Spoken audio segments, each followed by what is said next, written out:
moved into the RV, and I feel like things have been, we're finding our groove finally, especially the having last the couple. two in the RV. We each have our separate bedroom. It's super cozy in there. No other roommates, so it's just her and I to concern ourselves with, and we're quite used to that. And I think we go about our days obviously quite similar. We've had more separate schedules than expected, which at first seemed like a downer, but it's actually proven to be a positive. Right. I think this these last couple months we're really trying to be intentional with the boundaries that we set with one another in terms of how we spend our time and decisions that we make, and it's just felt really nice. I feel like our communication has been really on point with it, where we're asking those questions and really being intentional about those things. And you know, we were hoping that we'd get to go on more camping trips over this summer together, but we're kind of finding time to do it and plan it with other people, which has been great Playing too. it with other people and just realizing that getting out and hiking, like we do live so close to the mountains that used to the idea of camping meant escaping the city. We don't live in a city. So, you know, for us last night, we had planned to go camping. We had the car packed. We were prepared food wise, all of that. We went to the camping spot, and it just wasn't feeling ideal. Like it was really intense with all of the bugs. We forgot our natural bug spray, and it was feeling really off. So we're like, pack up, go home. You know, we took a nice hike, and then we woke up, took a hike. You know, it's still, I think, the goal is to be in nature, and we can do that even when we choose to stay in our current home, which is totally awesome. And I will say, so Ashley took a trip to Denver about a week ago, and just with how, I mean, Ashley's schedule right now when she nannies and teaches yoga, and sometimes it can be so sprinkled in that she doesn't really have like a full day to herself, whereas on any given week I have a day and a half off quite often. And so I think I was able to take some more trips. I was able to hang out with some friends, like able to get out of my space. And I could tell for a few weeks it was like this, like you were feeling a little like boxed in and like happy that I was doing things, but also like, okay, have fun. Like, when's my turn? Yeah. This, you know, living in such a small town, it's, I mean, I love it. Don't get me wrong, day to day, I love that it's all dirt roads, and I love I could get anywhere in 5 minutes, and just how I can walk around, and there's just a different energy here than there is in a city. And I mean, I don't feel like I'm escaping it, but I do feel like I like to switch it up. totally. And you know, there's not really a lot around us where we have a lot of places we can Yeah, where we can go alone. visit. I mean, Denver is like about a 3-hour drive, which is, I mean, you know, you need at least 2 days, if not 3 or 4, to make a trip up there. At least for me, I don't like to drive that much unless I'm going to be able to stay.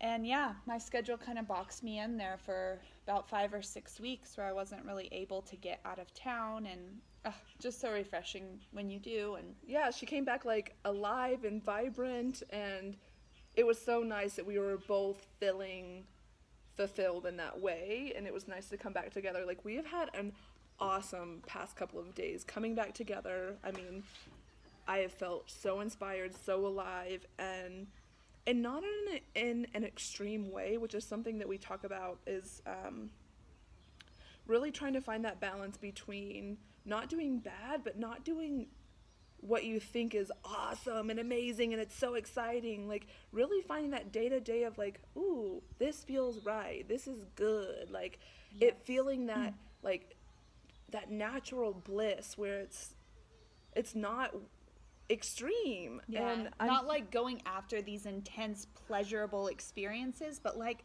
just appreciating the simple things, the simple moments. Just like, you know, I don't know, I think it's fun to have those experiences, but not that it's like becoming an addiction. And even the hard times can become addicting. That's something that I recognized in Los Angeles was, that whole like addicted to pain, or pain is pleasure kind of deal of Los Angeles is full of people who are like kind of like killing themselves, and yet they've normalized it, and it's like they're fixed at this point. They're like, oh, I've worked so hard, I've worked 13 hours today, and so I'm gonna go out and drink a bunch and do some drugs. And it's like this kind of, it's an unhealthy relationship and addiction. It can be for the good times or the bad times, I feel, so yeah, finding that balance, and La Vida really is such a good place to really do that. Yeah, this feels like probably the most balanced that I've ever found in life in terms of working. I when I was looking at how much I needed to work this summer, I looked at what are my actual expenses and what's absolutely necessary, and then how much do I think I'll need for extra things like spending or taking trips or going out or anything like that, and built my hours from there instead of just working all these hours and like just spending it like crazy. It's like being very intentional about how many hours that I needed so that I was able to maximize how I was spending my time and getting to do things that were really important to me. Yeah, as opposed to like fitting in those things into my busy work schedule. Having your priorities straight. I mean, exactly. That's something that when I moved to La Vida, if you're fresh young meat here, you are, well, I don't know about everyone, but I'll say specifically in my case, I was offered plenty of job opportunities.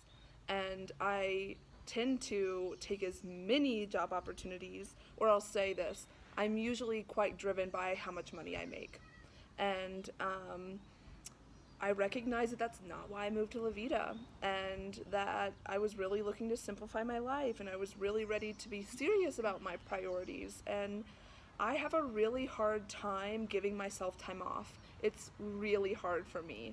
I remember like when Ashley and I lived in Denver, she'd be camping and she's like, can you like in 3 months there's this weekend, if you can request a half day off. And I was like, I couldn't, like how the audacity I would have. I mean, like, it was just, I think I hold myself at a high expectation in my jobs, and it's been the way that a big portion of how I've taken care of myself since I've left home, and I've been able to support myself. And so I think I took that idea and ran with it, like, oh, if I work really hard, I'm able to take care of myself. When now I'm recognizing, oh, when I take care of myself, I take care of myself. I don't have to work so hard. Yeah. And what do you know, like, I'm more than good. Totally. Yeah. And it just feels right to live from that place. Yeah. So I said no, one job, part-time. Well, I mean, I watch The Boys she watched one day a week, but Yeah, but just doing what you actually need to do, being intentional with what you're committing yourself to, as opposed to getting in over your head and like, wow, how did I get here? It was like kind of building from the ground up, which feels really nice. Even, I mean, it's like with our stuff too, like what do I actually need? Because truly and honestly, the excess can go under the radar for a long time, and it's so not necessary, and you don't realize it's not necessary until you don't have it. You know what I mean? Like, you're like, oh, let's say I did work 15 extra hours. It would just become normal, and I wouldn't even realize it. Well, and that's where cutting all the way back and starting from the very ground, starting with a blank canvas and building on that, then you actually know, as opposed to, putting too much on your plate. You won't chunk away at it. Exactly. You don't even know where you're at because you normalize how much you have, how full your schedule is, how hard you're working, all of those things. And then you're like, nope, I'm starting from ground zero and seeing what I actually need as far as my possessions, what I actually need to work, all of those things. And it feels so good because you know you're doing exactly what you need and not having that excess. Yeah, as soon as you add that extra piece, is this good or is this bad? And so, I mean, even like socializing and things, I can really recognize when I'm needing it, when I'm not, like, because we are at that baseline. Like, I'm not like, oh, my life's so chaotic and I have no idea why. Like, I feel so in charge of my life. Right.